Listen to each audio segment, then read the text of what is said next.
You've got in your folders an outline saying Chapter 5, Managing Scarcity, which is the sort of standard outline we're proposing to use for Chapters 5, 6, and 7. And it's got these headings on it as the main sort of chapters that we're proposing to have. And basically what I've done without really discussing it with anybody, so this is very much my interpretation, and particularly some of the people who are going to work together on this chapter, Michael is one of them, we will probably make things evolve a bit. But just to try and see how things would fit together, here is one interpretation, therefore, of this standardized structure that we're proposing. So the first chapter on setting the scene and the context, obviously there's an overview of issues, and we're having the presentation of Annelies and Thea this morning, which will give us a lot of the input for that. We've agreed that for the land question, acquisition will be the entry point, the way we'll get into this subject. It's a topical issue, but it also brings out a lot of questions. There's a need for an inventory. Been talking to both Annelies and Thea, but also to Lorenzo Cotula and Emily Polak about that. There's various ways of doing that, and so we hope to have input on that. I think one of the first things we'll have to look at is scarcity really, is land scarce or not? And that is there's a relative and an absolute way of judging that, and hotspots is perhaps one way of tackling that. So that'll be one issue we'll have to, I think, tackle in this first subject. And I would like then also to tie in a bit the well nexus at this stage, land and water, land and energy, and then come back to it at the end, but at least introduce it here. Pressures from competing uses is obviously one of the key subjects, so we'll have to quantify that a bit. One of the few comments that we got on the early outline on the land issue was we had to look at quite a number of different pressures. Now, I don't think we can analyze all of those, but urbanization, for instance, was mentioned in the comments as something we perhaps had to spend some time on. I think we're particularly interested in land for production, in different types of production, not necessarily just agriculture, but urbanization is clearly a pressure, though globally it's a fairly small proportion of land use. Then I think we need to run through impacts, the sort of impacts, some sort of typology or some different types of impacts. Perhaps sort of consider if there's any particular vulnerable groups in terms of that we have to pay attention to. There may be others, I'm just suggesting some there. And then probably end with some sort of question about what are we looking for in terms of using land for inclusive and sustainable growth? How do we prioritize things? Role of the private sector, so that's the next part of the chapter. I think we are particularly interested in private sector use of land for production for inclusive and sustainable growth. That's clearly the title. But that's one opening part to this. The second bit is, what does the private sector do itself in terms of governing land, because it sees an interest in it, because it sees value in contributing to this. They could be voluntary codes of practice, they could be other initiatives, etc. And I think yesterday's discussion on governance made it quite clear that we also have to look at, while we have this monolithic sort of image of the private sector, and each of us has probably one particular perception of that, and it tends to be big companies, I think we have to deconstruct that and say, well, we need to look at different players within the private sector.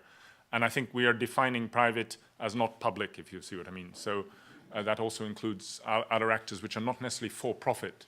But anyway, that's a problematic area. Well, we have to deal with it, but I can see it's going to be difficult.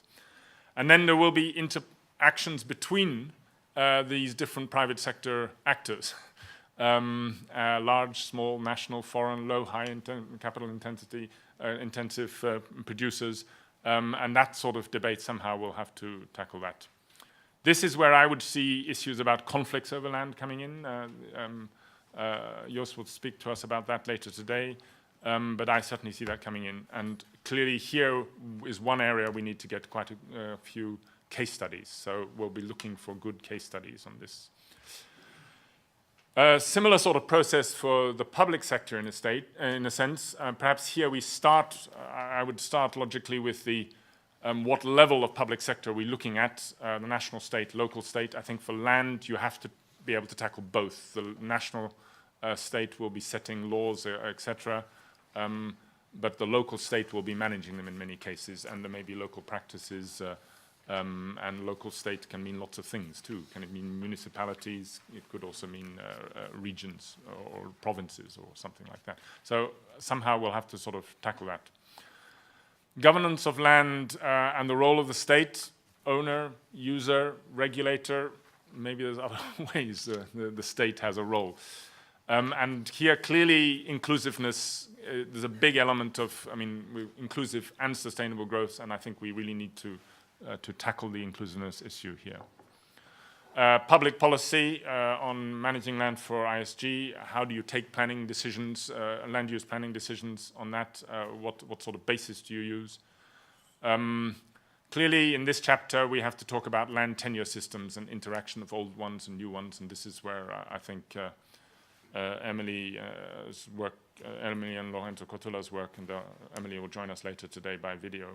That will be quite important. They've got quite a lot of material on that and good case studies. Also, in terms of inclusiveness, what do you do with the rents from land? What does the state do with them? How does it manage them? What can it get enough? Can it enhance its rent collection from land? That has to be looked at. And I think there's an issue of infrastructure. The state is able to enhance the value and productivity of land by investing in infrastructure. Roads open up land, irrigation projects, if they're run by the state, don't have to be, but they could be. And again, case studies will be important. Here, the interactions between private and public. I think there's a bit of a question here in our structure. What do you put in the individual sections on private and on public, and what do you put here? That I'm playing with that. I wasn't quite clear that I got that very well sorted out yet.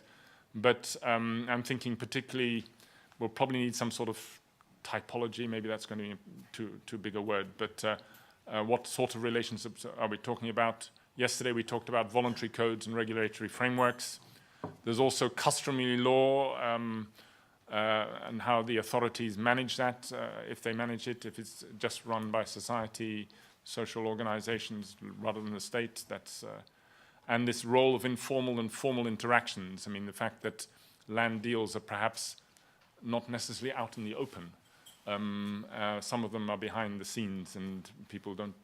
If people operate in different frameworks, they're not necessarily aware of all of them. And the role of civil society in this. There may be communal arrangements for managing land, etc. And civil society, not necessarily as civil society organizations, but village groups or things like that. I suspect this is also where we want to get South-South lesson sharing in, and multilateral initiatives. Things like the voluntary code of practice that we heard about yesterday, and then case studies will be important. And finally, a chapter on nexus and lessons learned. The way I've looked at that is, let's look at some moment in this chapter on land and water, and then land and energy, and deconstruct that a bit and see what that means. Here's some examples. And this is where we learn lessons. And finally, we have to draw the policy implications out. Thank you.